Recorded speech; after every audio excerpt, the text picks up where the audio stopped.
பாஜகவை பார்த்து ஏன் பயந்து நடுங்குறீங்க அப்படின்னு சொல்லி தாவேகாவை பற்றி கேட்டோம்னா, தாவேகா சொல்கிறாங்களா 5 வருஷம் நீங்கள் நீட்டை எதிர்த்து இல்லாட்டி நீட்டை ஒழிப்பதற்கு என்ன செஞ்சீங்க அப்படின்னு சொல்லி எங்ககிட்ட கேள்வி கேட்குறாங்க. நாங்கள் நீட்டை எவ்வளோ ஒழிச்சிருக்கோம் தெரியுமா? அரசியல் கட்சியா, அரசா நாங்கள் ரொம்ப பெரிய அளவில் முயற்சிகள் எடுத்திருக்கோம். இல்லை சார், நீட்டு ரகசியம் உங்ககிட்ட இருக்குது அப்படின்னு சொன்னீங்களே அப்படின்னு கேட்டால் அதற்கு ஒரு சூசகமான பதிலை சொன்னாங்க பாருங்கள். ஒட்டு மொத்தமாக நீட்டை வச்சு ஒரு அரசியலை நீட்டிக்கிட்டே இருக்காங்க திமுக.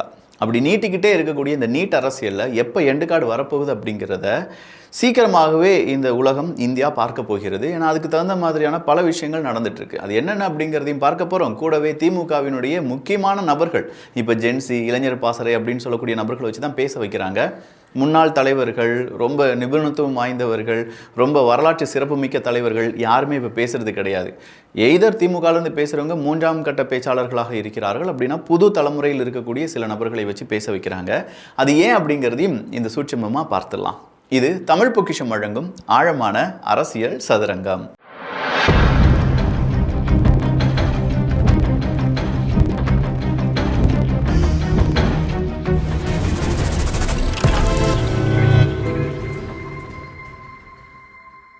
முதல் சூட்சமம் வேற ஒன்றுமே கிடையாதுங்க. தாவேகா ஒரு புது ரத்தமாக இருக்குது. தாவேகாவினுடைய தலைவர்கள் எல்லாருமே புதுசாக இருக்காங்க. தாவேகாவினை சார்ந்தவர்கள் ரொம்ப புதுசாக இருக்காங்க, இலசாக இருக்காங்க. அப்படிங்கிற போது திமுகவில் இருக்கக்கூடிய பெரிய சிக்கலை அங்கே இருக்கக்கூடிய எல்லாருமே ரொம்ப பழமையானவர்கள், ரொம்ப வயசானவங்க அப்படிங்கிற ஒரு தோற்றம் இருந்தது.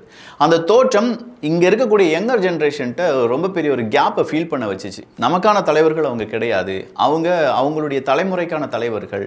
ஸோ நமக்கான தலைவர்கள் யார் அப்படிங்கிற ஒரு கேள்வியுடன் இந்த கூட்டம் என்ன செய்ய ஆரம்பிக்குது அப்படின்னா, புது தலைவர்களையும் புது நபர்களையும் தேட ஆரம்பிக்குது.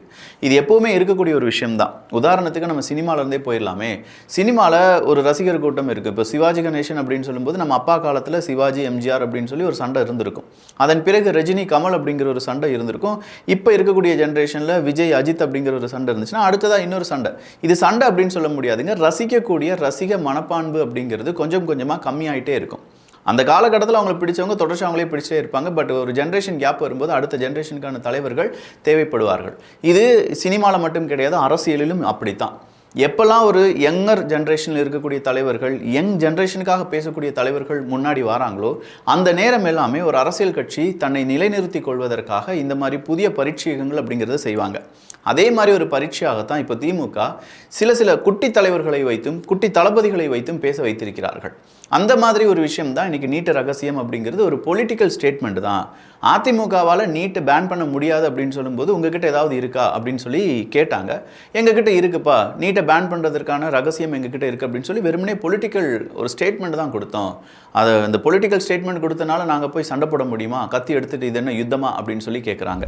ரகசியம், நீட் ரகசியம் எங்கள்கிட்ட இருக்குங்கிறது ஒரு பொலிட்டிக்கல் ஸ்டேட்மெண்ட். அதிமுகவால் நீட்டை ஒழிக்க முடியல, அது விளக்க பெற முடியல அப்படின்னு சொல்லும்போது உங்கள்கிட்ட வழி இருந்தா சொல்லுங்க. அதிமுக தலைவர்கள் பப்ளிக்ல பிரஸ்ல கேட்டபோது எங்கள்கிட்ட ஆட்சி அதிகாரத்தை கொடுங்க, எங்கள்கிட்ட ரகசியம் இருக்குன்னு சொன்னாங்க. என்ன ரகசியம்? கத்தி எடுத்து சண்டை போட முடியுமா, போர் தொடுக்க முடியுமா, சட்ட ரீதியாக என்ன வாய்ப்பு இருக்கு அந்த வாய்ப்பை பயன்படுத்தணும். கட்சியாகவும் திமுக ஆக்ட் பண்ணியிருக்கிறது, சட்டமன்றத்திலையும் மக்கள் மன்றத்திலையும் அரசாகவும் திமுக நடவடிக்கை எடுத்திருக்கிறது. நாங்கள் என்ன கேட்குறோம்னா, 7 மாசத்துல நீட் ரத்து அப்படின்னு சொன்னீங்க. அது பேர் பொலிட்டிக்கல் ஸ்டேட்மெண்ட் கிடையாது பாஸ். அது பேர் நீங்க கொடுத்த அஷூரன்ஸ். அஷூரன்ஸுக்கும் பொலிட்டிக்கல் ஸ்டேட்மெண்ட்டுக்கும் வித்தியாசம் தெரியாமல் வந்து பேசிட்டு இருக்கீங்களே. நாளைக்கு இதே மாதிரி பொலிட்டிக்கல் ஸ்டேட்மெண்ட் தான் நாங்கள் எல்லாமே கொடுத்தோம். வாக்குறுதியாக கொடுக்குறதும் ஒரு பொலிட்டிக்கல் ஸ்டேட்மெண்ட்டாக நம்ம எடுத்துக்கலாமா? 1 லட்சம் பேருக்கு வேலை வாய்ப்பு, தமிழ்நாட்டை தலை நிமிர்ந்த நாடாக மாற்றி விடுவோம், கிட்டத்தட்ட $5 trillion அப்படின்னு சொல்லி இதெல்லாமே பொலிட்டிக்கல் ஸ்டேட்மெண்ட்டா இல்லை நீங்கள் கொடுக்கக்கூடிய அஷூரன்ஸா அப்படிங்கிறது ஒரு கேள்வியாக மாறுதுல்ல. அப்போ திமுக இவ்வளோ நாள் கொடுத்தது எல்லாமே பொலிட்டிக்கல் ஸ்டேட்மெண்ட் தானா? இந்த பொலிட்டிக்கல் ஸ்டேட்மெண்ட் அப்படின்னு சொன்னால் கூட இந்த பொலிட்டிக்கல் ஸ்டேட்மெண்ட்டை வச்சு நீங்கள் விளையாட்டு அப்படிங்கிறது ரொம்ப பெருசு. திமுகவால் மட்டும்தான் நீட்டை எதிர்க்க முடியும், நீட்டை அழிக்க முடியும். திமுகவினுடைய நீட்டு அழிப்பு, நீட்டு ஒழிப்பு அப்படிங்கிறது இப்போது டெல்லியில் வர தொடங்கிருச்சு. இனிமேல் உடனடியாக நீட்டு காலி ஆகிரும் அப்படின்னு சொல்லி இன்றைக்கி உதயநிதி ஸ்டாலின் அவர்கள் பேசியிருக்கிறார்கள். நாங்கள்லாம் நீட்டுக்காக இவ்வளோ போராடணும் தெரியுமா? இப்போலாம் ரீல்ஸ் போடுறவங்களுக்கு தான் அதிக முக்கியத்துவம் கொடுக்குறாங்க மக்கள். அதனால் நாங்கள் மக்களுக்காக உழைக்காமல் இருக்க மாட்டோம், மக்களுக்காக உழைக்கக்கூடிய ஒரே ஒரு கட்சி அது திமுக தான் அப்படின்னு சொல்கிறாங்க. சார், நீட்டு வந்ததே உங்களுடைய தலைவர், உங்களுடைய முக்கியமான நபர்கள் மத்திய அரசாங்கத்தில் அவங்களுக்குன்னு ஒரு அமைச்சர் பொறுப்பு இருக்கும்போதும் உங்களுடைய கூட்டணி கட்சியான காங்கிரஸ் இருந்த போது தான். அந்த நேரமே நீங்கள் நீட்டை எதிர்த்திருந்தீங்க, நீட்டை அழிச்சிருந்தீங்கன்னா இன்றைக்கி நீட் அப்படிங்கிறதே இருந்திருக்காது.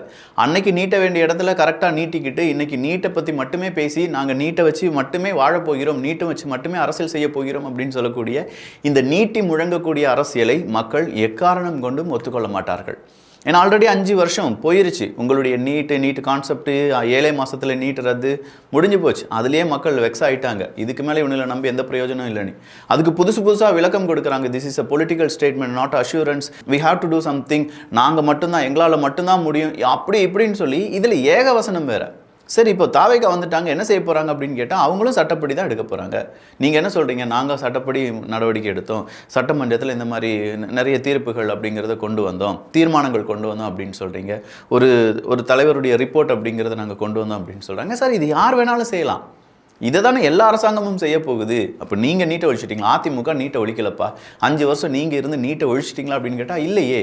கேட்டால் என்ன சொல்லுவாங்க, நாங்கள் ப்ரோக்ரஸிவாக வேலை பார்த்துட்டு இருந்தோம், அதே தான் அவனும் செஞ்சுட்டு இருந்தான், அதே தான் நாங்கள் அதிமுகவும் செஞ்சுட்டு இருந்தாங்க, அதுக்கு உங்களுக்கு என்ன வித்தியாசம்? அவங்களால முடியலை, உங்களால் முடிஞ்சது அப்படின்னா நீங்கள் சக்ஸஸ், அவங்களாலையும் முடியலை, நீங்கள் முடியலைன்னா நீங்கள் 2 பேருமே ஃபெயிலியர். வேறு யாராவது சக்ஸஸ் பண்ணி காண்பிக்கும் போது அது சக்ஸஸாக மாறும். ஸோ இந்த இடத்துல நீட்டு அரசியல் அப்படிங்கிறத வெறுமனே ஒரு பொலிட்டிக்கல் ஸ்டேட்மெண்ட் அப்படின்னு சொல்லி அதற்கு ஒரு சப்பக்கட்டு கட்டி முட்டு கொடுக்கறது அப்படிங்கிறதெல்லாம் அக்செப்ட் பண்ண முடியாது. நீங்கள் எக்ஸ்ட்ரா பேசினாலும் எங்கிட்ட இருக்கக்கூடிய சில பிரச்சனைகள் என்ன அப்படின்னா, நாங்கள் பேசுகிறது எல்லாத்தையுமே கவனிப்போம், கவனிக்கிறதோடு மட்டும் இல்லாமல் அதில் இருக்கக்கூடிய உண்மைத்தன்மையை ஆராய்வோம். ஒரு யங்ஸ்டர் வந்து பேசிட்டாரு அப்படின்னு சொல்லி அதை கண்மூடித்தனமாக நம்ப மாட்டோம். அப்படி நம்புகிற கூட்டமும் இப்போ இருக்கக்கூடிய அரசியல் கூட்டம்லாம் கிடையாது. நீங்கள் நினைக்கிற மாதிரி சன் டிவியில் காண்பித்தால் அதெல்லாம் உண்மை அப்படின்னு சொல்லி நம்பிட்டு இருந்த ஒரு காலகட்டம் இருந்துச்சு. சன் நியூஸ் மட்டும் பார்க்கக்கூடிய காலகட்டம்லாம் முடிஞ்சு போச்சு. அது அந்த காலம், அது வசந்தன் காவ் அப்படிங்கிற அந்த ஸ்டேட்மெண்ட்டோடு அதெல்லாம் காலி ஆயிடுச்சுன்னு வச்சுக்கோங்களேன். இப்போ இருக்கக்கூடிய நபர்கள் சோஷியல் மீடியாவிலேருந்து எல்லாத்தையுமே அலசி ஆராய்ந்து சாட்ஜிபிட்லாம் போட்டு ஏகப்பட்ட விஷயங்கள் எல்லாமே செஞ்சு பார்த்து, ஓ இதுதான் ட்ரூவா அப்படின்னு சொல்லி கண்டுபிடிச்சிட்டு இருக்காங்க. இன்னும் பெட்டராக நீங்கள் யோசிக்கலாம். ஸோ பொலிட்டிக்கல் ஸ்டேட்மெண்ட் அப்படின்னு சொன்னதை நீங்கள் அக்செப்ட் பண்ணுறீங்கன்னா, இனி அரசியல்வாதிகள் கொடுக்கக்கூடிய எல்லா ஸ்டேட்மெண்ட்டும் பொலிட்டிக்கல் ஸ்டேட்மெண்ட் தான் அப்படின்னு சொல்லி அரசியல்வாதிகள் சொல்ல வேண்டும். அப்படி அரசியல்வாதிகள் சொல்லிட்டாங்கன்னா அவங்க சொல்றதெல்லாம் பொலிட்டிக்கல் ஸ்டேட்மெண்ட் தான், அவங்க ஆட்சிக்கு வந்தாலும் இது எதுவுமே நடக்க போகிறது கிடையாது அப்படின்னு சொல்லி நாம் என்ன செஞ்சுக்கலாம், நம்பிக்கலாம், இல்லை நம்ம மனசை தேத்திக்கலாம். அதை விட்டுட்டு அவங்கள நம்பி ஏமாற வேண்டிய தேவையே கிடையாது. பார்த்தீங்களா? ஸோ பொலிட்டிக்கல் ஸ்டேட்மெண்ட் என்ன, அஷூரன்ஸ் என்ன அப்படிங்கிறத அரசியல் தலைவர்கள் தீர்மானிக்க வேண்டும் என்பது தாழ்மையான வேண்டுகோள். இன்னைக்கு ரொம்ப முக்கியமான விஷயம், டிவிஎஸ்சி லஞ்ச ஒழிப்புத்துறை டிஆர் பாலு அவர்களுடைய அந்த கம்பெனிலையும் அதே மாதிரி செந்தில் பாலாஜி அவர்களுடைய வீடுகளிலும் அலுவலகங்களிலும் ரைடு நடத்திட்டு இருக்காங்க அப்படிங்கிற ஒரு தகவல் வெளியானது. டாஸ்மாக் மதுபான கொள்முதல் ஊழல் வழக்கில் செந்தில் பாலாஜியிடம் லஞ்ச ஒழிப்புத்துறை போலீசார் விசாரணை செய்து வருகிறார்கள் அப்படின்னு ஒரு பெரும் செய்தியை பார்க்க முடிந்தது. என்ன சார், மறுபடியும் விசாரணை வளையத்துக்குள் சிக்கி கொண்டிருக்கிறார் செந்தில் பாலாஜி அவர்கள். எந்த பக்கம் திரும்பினாலும் கரூரனுடைய மகாராசனா இருந்தவர் இன்னைக்கு எங்க இருக்கார் அப்படின்னே தெரியாம கடைசியா ஜாமீன் கேட்டு வந்திருந்தார் அப்படின்னு சொல்லக்கூடிய செய்திகள் மட்டும்தான் நம்ம பார்த்தோம். பல நாள் தலைமுறையுடன் இருந்து அடுத்த நாள் வந்து ஏய் அப்படின்னு சொல்ல ஒரு கூட்டம் அள்ளுதுப்பா. இந்த அரசியல்வாதிகளுக்கு இருக்கக்கூடிய கெத்தை பார்த்தீங்களா? நாங்களாம் யூடியூபர்ஸ், 10 நாள் வீடியோ போடலாம், அடுத்த யூடியூப்பை பார்த்து போயிட்டே இருப்பாங்க, மறந்துடுவாங்க எங்களெல்லாம். ஆனால் அரசியல்வாதிகளுக்கு அப்படி கிடையாது. அவங்களுக்குன்னு ஒரு கூட்டம் இருக்குது. எய்தர் காசு கொடுத்து கூட்டுற கூட்டமோ இல்லாட்டி அவங்களுடைய நல்லாட்சி செஞ்ச கூட்டமோ அப்படிங்கிறது நமக்கு தெரியாது. பட் அந்த கூட்டம் இருக்கிற வரைக்கும் அரசியல்வாதி என்றைக்குமே அரசியல்வாதி தான். பழனி தண்டாயுதபாணி மடத்துக்கு சொந்தமான 100 கோடி நில மோசடி, முதன்முறையாக 4 பேர் கைது, மோசடி, சதி, போலி ஆவணங்கள் தயாரித்தல் உள்ளிட்ட பிரிவுகளில் வழக்கு. அந்த 100 கோடி ரூபாய் 2 கோடி ரூபாய்க்கு கொடுக்கப்பட்டது அப்படின்னு சொல்லி பார்த்துருந்தோம் பார்த்தீங்களா? அதில் 4 பேர் அப்படிங்கிறவங்கள அரெஸ்ட் பண்ணியிருக்காங்க. ஒரு பள்ளி ஆசிரியர் உட்பட 3 பேர். இப்போ போலியாக நீங்கள் நிறைய சர்டிஃபிகேட் அப்படிங்கிறதெல்லாம் ரெடி பண்ணியிருக்கீங்க அப்படிங்கிறது தான். பட் இந்த 4 பேர் தான் செஞ்சுருப்பாங்கன்னு பார்த்தா அதில் 3 பேர் செஞ்சுருக்கிறதுக்கான வாய்ப்பே கிடையாது. ஏன்னா அவங்கள பார்க்கும்போதும் அவங்களுடைய வேலைகள் என்ன அப்படிங்கிறதெல்லாம் விசாரிக்கும் போது ஒரு நபர் பள்ளி அரசு ஆசிரியர் அப்படின்னு சொல்கிறாங்க. பட் அவருக்கும் இந்த மாதிரி கான்டாக்ட் இருக்குமா? 100 கோடி ரூபாய்க்கான ஒரு கான்செப்ட் 2 கோடி ரூபாய்க்கு வாங்குறது அப்படிங்கிறதுலாம் இருக்குமான்னு தெரியல. ஸோ இதுக்கு பின்னாடி நிறைய பேர் இருக்காங்க. அதை கண்டுபிடித்தே ஆக வேண்டும். அதில் இருக்கக்கூடிய உண்மைகள் என்ன அப்படிங்கிறது வெளி உலகத்துக்கு கொண்டு வர வேண்டும். அறநிலைத்துறை இதற்காக தனியாக நிறைய வேலைகள் செய்து அதை எப்படிங்க எங்கள் சாமி சொத்தை நீங்கள் இல்லாட்டி ஒரு மடத்துக்கான சொத்தை நீங்கள் ஆட்டையை போடலாம் அப்படிங்கிறத எத்தனை ரூட்டு போனாலும் சரி, எத்தனை பேர் எத்தனை தலைகள் உருண்டாலும் சரி, அத்தனை பேரும் இங்கே நீதி முன்னாடி நிறுத்தப்பட வேண்டும் என்பதுதான் எங்களுடைய கோரிக்கையும். தமிழ்தாய் வாழ்த்து. கள்ள மௌனம் காக்கும் தாவேக அரசின் அணுகுமுறையை கையாளாகத்தனத்தின் உச்சமாகும் அப்படின்னு சொல்லி சீமான் அவர்களுடைய கருத்து இன்னைக்கு தாவேகா மற்றும் என்டிகேக்கு இடையே மிகப்பெரிய ஒரு போரை உருவாக்கி இருக்கு அப்படின்னு சொல்லலாம். மாற்றி ஃபேன்ஸ் மாதிரி அடிச்சுக்கிறாங்க. ஒரு பக்கம் சீமான் அவர்களை பற்றி கார்ட்டூன் அப்படிங்கிறது தரக்குறைவாக அப்படி மாறிட்டு இருக்கு. இன்னொரு பக்கம் விஜய் அவர்களை பற்றியான கார்ட்டூன் அப்படிங்கிறதையும் நம்மளால் பார்க்க முடிகிறது. இனி தமிழ்தாய் வாழ்த்து கண்டிப்பாக முதலாவதாக பாடப்படும் அப்படின்னு சொல்லி ராஜ்மோகன் ராஜ்மோகன் அவர்கள் உட்பட நிறைய பேர் அதற்கான விளக்கத்தை கொடுத்துட்டாங்க. அமைச்சர் ராஜ்மோகன் அப்படின்னு சொல்லும்போது எப்படி சத்துணவு திட்டத்தில் நம்ம இந்த மாதிரி காலை உணவு திட்டத்தில் முட்டையெல்லாம் கொடுக்குறோமோ அதே மாதிரி வாரத்துக்கு ஒரு முறை சிக்கன் பிரியாணி குழந்தைகளுக்கு போடலாமா அப்படிங்கிற ஒரு யோசனையில் இருக்குன்னு சொல்லியிருக்காரு. சிக்கன் பிரியாணி போடலாம், பட் அதை விட பயிர் வகைகள், நல்லபடியான போஷாக்கு கிடைக்கக்கூடிய நல்ல நவதானியங்கள்லாம் கொடுத்தீங்கன்னா இன்னும் கொஞ்சம் நல்லா இருக்கும். அது டேஸ்ட்டாக கொடுத்தீங்கன்னா நல்லா இருக்கும் அப்படிங்கிறது எல்லாருக்கும் இருக்கக்கூடிய ஒரு வேண்டுகோள் தான். பட் ஓகே, சிக்கன் இருக்கிறதுல ஒரு பிரச்சனை கிடையாது.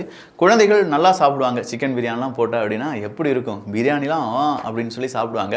அடுத்ததா ஒரு 110 மருத்துவ சீட்டை தாவேகா இழந்து விட்டது. அதற்கு காரணம் தாவேகா தான் அப்படின்னு சொல்லி இன்னைக்கு பெரிய ஒரு கூட்டம் புறப்பட்டதாக செய்திகளை பார்த்தேன். உண்மை என்ன தெரியுமா, 2024 119 சீட்டை நம்ம இழந்தோம். 2025 145 சீட்டை நம்ம இழந்தோம். அப்படி இழந்தோம் அப்படின்னு சொல்றதை விட அங்க வந்து ஃபில் ஆகல, அதுக்கு பதிலாக மற்ற மாநிலங்களை சார்ந்தவங்க வந்து இங்க வந்து என்ன செஞ்சிட்டாங்க, அதை ஃபில் ஆக்கிட்டாங்க அப்படிங்கிறது தான். ஸோ இங்கே இருக்கக்கூடிய சிக்கலை மறுபடியும் சட்ட பிரச்சனையாக மாற்றி தாவேகா போராடி கொண்டிருக்கிறது. ஆனால் நீங்கள் என்னடா இதுலேயும் அரசியல் பண்ணிட்டு இருக்கீங்களேடா, 2024 119, 2025 145 சீட்டை இழந்திருக்கீங்களே, அதெல்லாம் உங்கள் கண்ணுக்கே தெரியாதான்னு சொல்லி இன்னைக்கு வாட்சி செஞ்சுட்டு இருக்காங்க விர்ச்சுவல் வாரியர்ஸ். இதற்கு திமுகவினுடைய ஐடி விங்கால பதில் சொல்ல முடியாமல் திணறிட்டு இருக்காங்க அப்படிங்கிறது சோஷியல் மீடியா பார்க்கக்கூடிய நபர்களுக்கு நன்றாக தெரியும். எடப்பாடி பழனிசாமி அவர்கள் சி.வி. சண்முகம் அவர்களுடைய இந்த போட்டி அப்படிங்கிறது பெருசாக மாறிக்கிட்டே இருக்கு. சி.வி. சண்முகம் அவர்கள் சார்பு இருக்கக்கூடிய பெண்களை ரொம்ப கொச்சையாக பேசிட்டாங்க எடப்பாடி குரூப் அப்படின்னும்.